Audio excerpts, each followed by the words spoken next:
Ksiv, ki atoneri havaya, that you Hashem, this is a pasuk in Shmuel. Hashem yagia chashki, and Hashem will illuminate my darkness. So if you look at this verse carefully, and you can take out the verse itself to see it there, it says the name Hashem, or Havaya, but it says the name Hashem twice. So you could just say it once. Yeah, you're talking about the same subject of Hashem. Should have said, because you are my lamp, my candle, my lamp, Hashem, Yagia Chashki, and you will illuminate my darkness. Why does it have to say again, and Hashem will illuminate my darkness? So that's a very strong question, obviously, in the simple flow of the verse. And why say Hashem and Hashem, which sounds like it's a whole new topic, will b'tesis vav have a Hashem yigir. If at the very least it should say, "You are my lamp, Hashem." Hashem will illuminate my darkness. V'Hashem sounds like you're talking about something totally new, because when you say "and Hashem will," it doesn't sound like it's a continuum. So you have two very strong, simple questions just in the plain translation of the verse. So to be able to understand this, let's just further understand what the whole imagery of a candle of Hashem is, because there's an open verse that says, Kiner Hashem Nishmas Adam, and this is from Mishle. It says, a candle of God is the soul of man. Because literally, the soul of a person is called a candle of Hashem. Mamish says literally because that's quite a statement. In other words, the whole soul is here only to illuminate the world with godliness. The whole person is created only to illuminate this world with godliness. And this is what Shlomo HaMelech is saying, that literally you are a candle of Hashem, your soul, which means you, should cast the essence of the person, because within the soul illuminates the four letters of Hashem's name, Yitzch'k Vavke, or as known in Maimorim, Shem Havaya, which has a deeper connotation, which we don't have to go into now. Right now we get the idea. So it has four letters, Yud B'Chachma, and why those four letters are there. It doesn't just happen to be four letters, but that's the whole construct of Hishtalshlus, of the chaining down, of the loftier levels of godliness down to this physical world. And it works on these four levels. Yud Kei Vav Kei, Yud B'Chachma Shebemayach. Yud, that is in the Chachma of a person's intellect.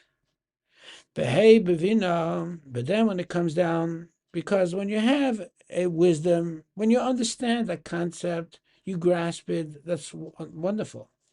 But to truly comprehend it is a whole different matter. You could listen once and say, that's beautiful. But to comprehend it means you're able to work with it, you own it, and you could apply it to many different circumstances. That's called Bina, the second level of intellect. And then when you have the third letter of the Shem of Ayez, Vav B'Midah Shebelev, there are six Vav, the Hebrew letter Vav. And we're taking some of that for granted that we understand, but Vav is the sixth, is number 6, and there are 6 attributes in a person's heart. Usually we say there are 7, true. But the 7th is a separate concept, totally. So not only does Vav have it's a very long letter, which represents going from above to below, from intellect into emotion, but also, so that's the shape of the letter Vav, but also the literal Vav is 6, because there are 6 attributes in a person's hearts, such as Chesed and Gvur and Tiferes, which is benevolence and discipline and compassion and so on, without going into them right now. And then then there's the final Hey, which is the 4th letter of the Yitzch'k Vavke of the name of Hashem, which is corresponding to Malchus, which the bottom line of that is, as the Maimon uses the opportunity to just mention this point, that's when you do the action.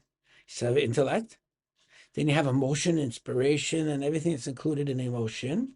And then the bottom line of it all is how it changes your activity with yourself, between you and man, and between man and God. And this action is the main thing when we say Hashem was created in the form of Hashem, which of course is the name Hashem. It's a metaphor. What do you mean the form? Hashem has the form. But the main concept of the form of Hashem refers to the activity that you do as a result of intellectual internalization and emotional development as a result in action. And if a person, as you'll find in the Siddur by Shema before you go to bed, if a person made a stain or a blemish, better word. If a person, God forbid, the first letter of Shem Havaya. Again, if it's all written in front of you, it's much easier, and the questions are definitely encouraged. But the bottom line is, if a person made a blemish in the first letter of Hashem, that's the Yud, what does that represent? So a person who doesn't have Shabbos, or doesn't learn Torah, bittul Torah, in other words, a person's main purpose in this world is to illuminate this world with mitzvahs, as we said before, a candle of God is the soul of man. So Shabbos and bittul Torah, the negation of them, or the lack of fulfillment of them, are major, major blemishes. That's not to be harsh with the person.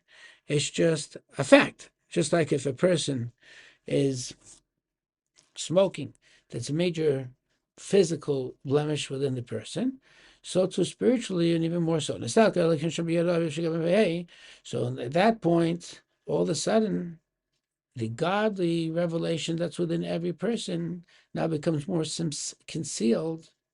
The terminology is removed. It doesn't actually physically remove itself, but it's concealed. Like we say by Shema before you go to bed, if you look in the Siddur, you'll see there's a whole section that talks about these four experiences.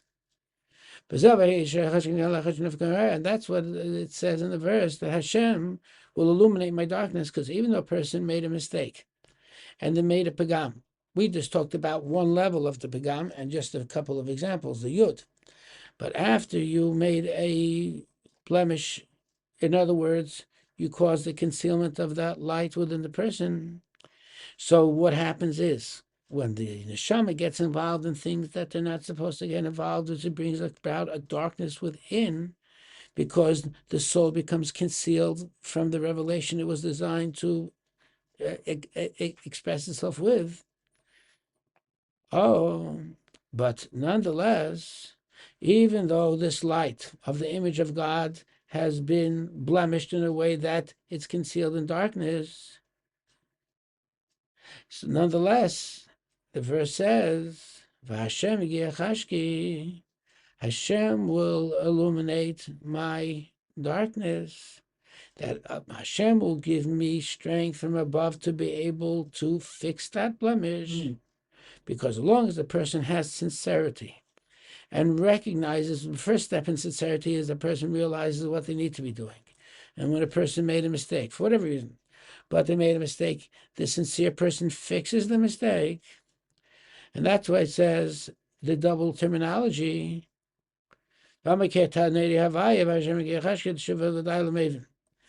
so that's why it says the double terminology, because this is name of Yitzch'k, the four-letter name of Hashem, as it stands in its essence. And then there's a whole different revelation of that name of Hashem when it comes to tshuva, because then a person transforms darkness into light.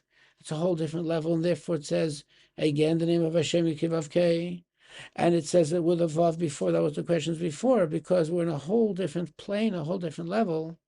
So even though a person seems to be in a level of darkness, but Hashem Yigiachashki, there's nothing to worry about, because when a person has a descent and has an ascent afterwards, they're much higher than where they started from.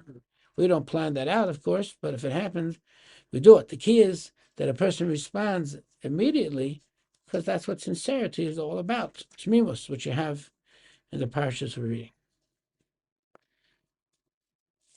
Okay, so that's the end of this particular passage.